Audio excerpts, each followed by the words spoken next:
Beshem Hashem Naraseh Natzler, nous poursuivons aujourd'hui notre étude des lois de la Shmirat HaLashon, la préservation du langage, avec pour introduction sur les propos moraux un scénario terrifiant. Imaginez la scène suivante. Un juif reçoit l'ordre de pénétrer dans le temple, de se diriger vers l'Arche Sainte et d'accuser ses frères de tous les péchés dont il laissait coupables.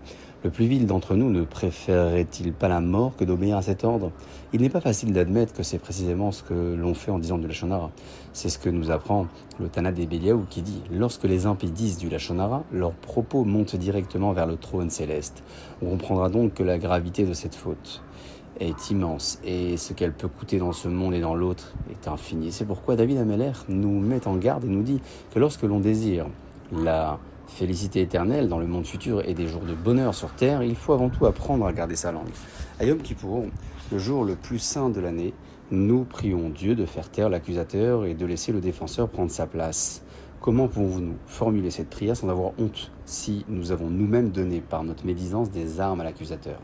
Mais si au contraire nous avons préservé nos langages et persévérer dans l'effort et que nous sommes parvenus à nous garder de médire de nos frères, nous pouvons être rassurés que la prière, lorsque nous implorons Hachem de faire taire l'accusateur, aura le résultat escompté. C'est ainsi que nous espérons qu'Hachem fasse régner l'amour, la paix et la fraternité au sein du peuple d'Israël. Pour le propos halachique à présent, parlons de répéter ce que l'on a entendu. Tout propos considéré comme diffamatoire ne peut être rapporté à d'autres que dans un but constructif, sous certaines conditions que nous aborderons dans d'autres sujets.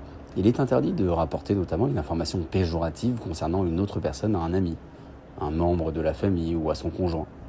Il importe de souligner qu'il est tout aussi interdit de dire du Lachon Hara à son conjoint et d'en rapporter à une autre personne. Il est vil et méprisable de se concentrer sur les défauts d'autrui en règle générale.